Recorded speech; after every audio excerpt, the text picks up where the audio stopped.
एक और उदाहरण सुन लीजिए। 6 मनवंतर बीत गए तपस्या करते करते मार्कंडेय ऋषि को। कितने मनवंतर? 6।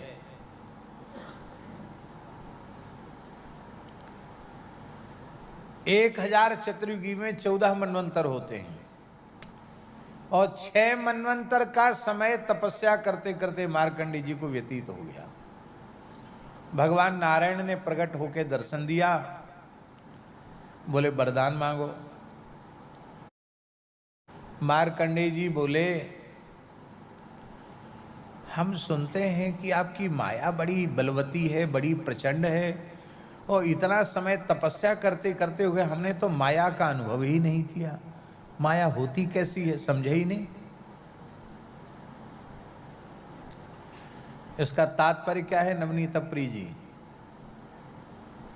इसका तात्पर्य है भगवान की प्रचंड माया उन्हीं लोगों के लिए है जो भगवान से विमुख हैं,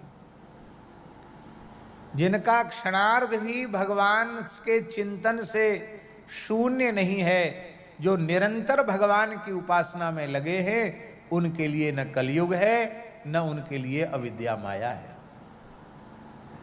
तो मार्कंडेय जी अत्यंत निष्काम भाव से भगवद उपासना में आराधना में लगे हैं, इसलिए उनको माया का अनुभव नहीं हुआ। बोले हमको माया देखनी है। भगवान हंसे, बोले लोग माया से बचना चाहते हैं और ये विचित्र महात्मा हैं जो माया देखना चाहते हैं। बोले ठीक है, हमारी योग माया की थोड़ी झलक आपको मिल जाएगी। भगवान अंतर्धान हो गए। मार्कंडेय महर्षि अपनी यज्ञशाला में बैठे थे और हवन कर रहे थे, स्वाहा स्वाहा स्वाहा। वेद में लिखा है समिद्ध तमेग्नौ जुहुयात, अत्यंत निर्धूम प्रचंड अग्नि में ही आहुति देनी चाहिए। महर्षि मार्कंडेय अत्यंत प्रज्वलित अग्नि में आहुति दे रहे हैं, और आप विचार कर सकते हैं प्रज्वलित अग्नि में, धधकती हुई अग्नि में आहुति जलने में कितना समय लगेगा? आपने कहा स्वाहा, तुरंत जल गई आहुति। 1 सेकंड का भी समय नहीं लगता और आहुति दग्ध हो जाती है। और महर्षि मार्कंडेय ने हाथ में शाकिल्य लेकर कहा नारायणाय स्वाहा। इतने में ही तो पूरा दृश्य बदल गया। उनको लगा कि हाथी की सूंड के समान मोटी मोटी धाराएं आकाश से गिर रही हैं, और देखते देखते भूरलोक, भुवरलोक, स्वर्गलोक तक सब जल ही जल हो गया। सृष्टि रही नहीं गई, केवल जल जल जल, चारों ओर जल हो गया। अब कुछ भी नहीं रह गया। बिना आधार के बेचारे जल में तैरते रहे। उनको अनुभव हुआ कि करोड़ों वर्ष हमको थपेड़े खाते खाते जल में हो गया। कभी किसी तिमिंगिल के पेट में चले जाते फिर बाहर आ जाते, कभी किसी मगरमच्छ के पेट में चले जाते फिर बाहर आ जाते। बहुत व्याकुल हो गए। उनको लगा कि अब तो करोड़ों करोड़ों वर्ष हो गए, अब मैं क्या करूं? हे प्रभु मेरी रक्षा कीजिए। जैसे ही मन शरणागति का भाव आया कि उसी समय क्या देखते हैं कि एक पत्ते पर एक बालक अपने दोनों हाथ से अपने दाहिने पैर को पकड़कर दाहिने पैर का अंगूठा अपने मुंह में चूस रहा है। बहुत प्रसिद्ध है, आप सबको याद होगा। करार विंदेन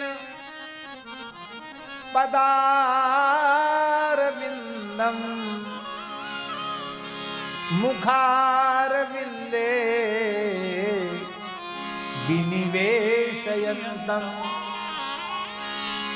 बटस्य पत्रस्य पुटे शयानम बालम मुकुंदम मनसा स्मरामि। बटपत्र साई, बट के पत्ते पर ठाकुर जी शयन कर रहे हैं। अपने ही कर कमल से अपने दाहिने चरण को पकड़कर अंगूठा मुंह में चूस रहे हैं। क्यों चूस रहे हैं? भगवान सोच रहे हैं ये सारे भक्त हमारे चरण पर ही न्योछावर हैं, लट्टू हैं, मेरे चरणों की शरण ग्रहण करते हैं और वैष्णव मात्र नित्य चरणामृत लेता है। तो इन चरणों में ऐसा है क्या अमृत जो सब इसी को पिए चले जा रहे हैं? थोड़ा हम भी तो स्वाद लें, इसी से गंगा जी निकली है। तो मानो भगवान अपने चरणांगुष्ठ को मुख में डालकर स्वयं अपने चरण के अमृत का स्वाद ले रहे हैं। मार्कंडेय जी को हुआ ये इतना छोटा बालक ये कैसे बच गया? कुछ नहीं बचा, मेरे अतिरिक्त कोई मनुष्य देह है ही नहीं, ये कैसे बच गया? आश्चर्यचकित हो गए। तब तक उस बालक ने चकित नेत्रों से मार्कंडेय जी की ओर देखा और वह बालक हंसा। हंसा तो भीतर प्रविष्ट हो गए, उनके मुख में चले गए। मुख में चले गए तो उनके पेट में गए तो अनेकानेक ब्रह्मांडों का दर्शन किया।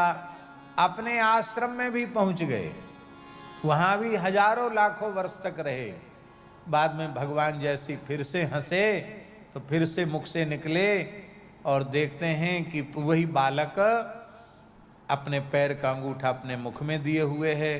तब आपने कहा करार विंदेन पदार विंदम मुखार विंदे विनिवेशयंतम बटस्य पत्रस्य पुटे शयानम बालम कुंदम मनसा स्मरामि। जैसे स्मरण किया तब तक क्या देखते हैं कि हम तो अपनी यज्ञशाला में हवन के लिए बैठे हैं और अभी एक ही आहुति दी है, नारायणाय नमः स्वाहा।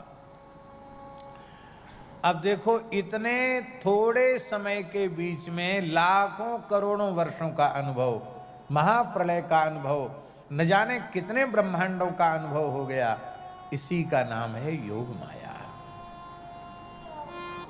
इसलिए भगवान जब जब लीला करते हैं तो उनकी लीला संपादिका शक्ति योग माया सदा उनकी सेवा में प्रस्तुत रहती है।